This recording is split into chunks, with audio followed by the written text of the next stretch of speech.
Branch express courier private limited. Domestic international cargo. உங்கள் இல்லம் தேடி வந்து கொரியர் புக்கிங் டெலிவரி செய்து தரப்படும். இன்றைய தலைப்புச் செய்திகள். இந்தியா ரஷ்யா இடையே பல்வேறு துறைகளில் ஒப்பந்தம் கையெழுத்தானது. 2030 ஆண்டுக்குள் இரு நாடுகளுக்கும் இடையிலான வர்த்தகம் 8.9 லட்சம் கோடியாக உயர்த்த இலக்கு. மதவாதத்திற்கு தமிழக அரசு ஒருபோதும் இடம் கொடுக்காது என துணை முதல்வர் உதயநிதி ஸ்டாலின் திட்டவட்டம். மதவாதத்தை தமிழக மக்கள் விரும்ப மாட்டார்கள் என்றும் உறுதி. சென்னையில் வரும் ஜனவரி மாதம் 7ஆம் தேதி புத்தக கண்காட்சி தொடங்கும் என பபாசி அறிவிப்பு. 13 நாட்கள் நடத்த திட்டம். கர்நாடகா தமிழகத்தில் பல ஏக்கர் நிலங்களை அண்ணாமலை வாங்கி குவித்துள்ளதாக மார்க்சிஸ்ட் மாநில செயலாளர் சண்முகம் குற்றச்சாட்டு. தன்னை கிளீன் மேன் என அண்ணாமலை நிரூபிக்க வேண்டும் என்றும் வலியுறுத்தல்.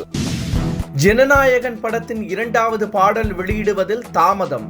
தயாரிப்பாளர் AVM சரவணன் மறைவால் சில நாட்கள் தள்ளி போகலாம் என தகவல். இனி விரிவான செய்திகள். இந்தியா ரஷ்யா இடையே விண்வெளி முதல் அணு உலை வரை பல முக்கிய ஒப்பந்தங்கள் கையெழுத்தாகியுள்ளன. இந்தியாவிற்கு அரசுமுறை பயணம் மேற்கொண்டுள்ள ரஷ்ய அதிபரும் பிரதமர் நரேந்திர மோடியும் சந்தித்து முக்கிய ஆலோசனை நடத்தினர். உலக நடப்புகள் உள்ளிட்ட பல்வேறு விவகாரங்கள் குறித்து அவர்கள் ஆலோசனை மேற்கொண்டனர். இந்த நிலையில் இந்தியா ரஷ்யா இடையே முக்கிய ஒப்பந்தங்கள் கையெழுத்தாகியுள்ளன.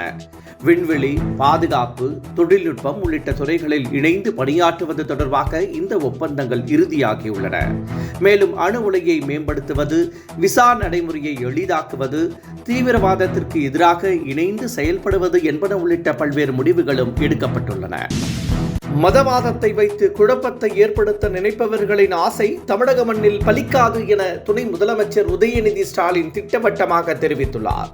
திருப்பரங்குன்றம் விவகாரம் தொடர்பாக பேசிய அவர், இது திராவிட மண், தமிழ் மண் என்றும் மதவாதத்திற்கு திமுக அரசு இடம் கொடுக்காது எனவும் திட்டவட்டமாக தெரிவித்தார்.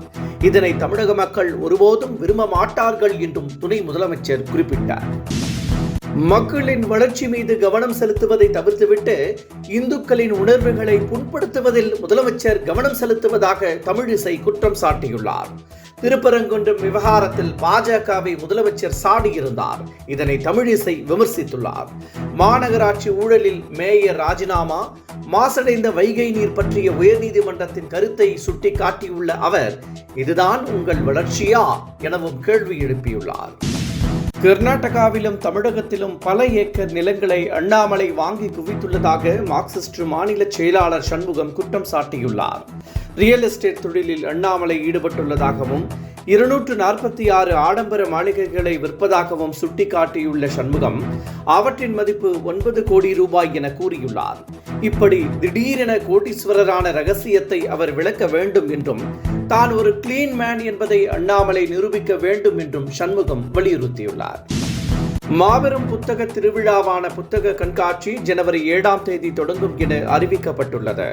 வழக்கம் போல் சென்னை நந்தனம் OMC மைதானத்தில் 13 நாட்கள் புத்தக கண்காட்சி நடைபெறும் என்றும், ஜனவரி 19ஆம் தேதி நிறைவடையும் என்றும் பபாசி அறிவித்துள்ளது. இதில் 900 அரங்குகள் அமைக்கப்பட உள்ளன. பள்ளி கல்லூரி மாணவர்களுக்கு இலவச அனுமதி வழங்கப்படும் என எதிர்பார்க்கப்படுகிறது. டிட்வா புயல் வெள்ளத்தால் இலங்கை கடுமையாக பாதிக்கப்பட்டு 465 பேர் வரை உயிரிழந்தனர். லட்சக்கணக்கானோர் பாதிக்கப்பட்டுள்ளனர்.